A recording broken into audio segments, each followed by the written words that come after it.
বিষয়গুলোতে আমরা আলাপ আলোচনা করে আসছি এবং আমাদের সমস্ত বক্তব্যের কেন্দ্রবিন্দুতে তিনটা বিষয় রয়েছে। এক নম্বর হচ্ছে এই পতিত স্বৈরাচারী ফাঁসিবাদী শক্তিকে বিচারের মাধ্যমে নির্মূল করা, এবং সাকিব ভাই দীর্ঘ বক্তব্যে বলেছে, অবশ্যই সেই বক্তব্যগুলো আমাদেরও বক্তব্য, যে যেই ব্যবস্থার কারণে, যেই সিস্টেমের কারণে আওয়ামী লীগের মতো একটা দৈত্য দানবীয় রাজনৈতিক দল তৈরি হয়েছে এবং শেখ হাসিনার মতো একজন সাইকোপ্যাথ রাষ্ট্রপ্রধান হয়েছে এবং একটা গণতান্ত্রিক রাষ্ট্রকে গুম খুনের মাধ্যমে বিরোধী মত নির্মূল করার চেষ্টায় অবিরত একটা গুম খুন এবং এক স্বৈরাচারী ব্যবস্থা কায়েম করেছে। এই ব্যবস্থার পরিবর্তন করতে হবে।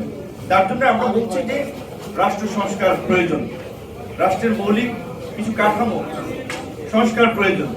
আমাদের এখানে কিছু প্রতিষ্ঠান, একটা রাষ্ট্র দাঁড়িয়ে থেকে যে প্রতিষ্ঠানগুলোর উপরে দাঁড়িয়ে, সেই প্রতিষ্ঠানগুলো 50 বছরেও গড়ে ওঠে নাই।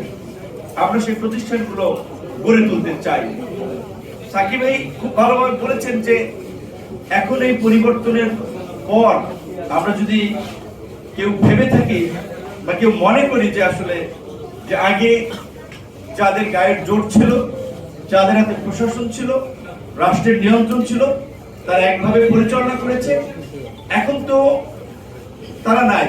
এখন আমরা যারা আছি, আমরাও যদি একই সিস্টেমের মধ্যে দিয়ে আগামীতে দেশ চালাতে চাই, এটা চলবে না। এবং এই রাজনীতি কার্যত 24-এর গণ অভ্যুত্থানের মধ্যে দিয়ে বলা চলে মানুষের মন থেকে এই রাজনীতির চিন্তাধারাও বিলুপ্ত হয়ে যাচ্ছে। সুতরাং এই পরিবর্তনের সাথে যদি আমরা নিজেদেরকে খাপ খাওয়াতে না পারি, যে আমরা পরিবর্তন চাই, একই সাথে নিজেদেরও কিন্তু পরিবর্তনটা দরকার।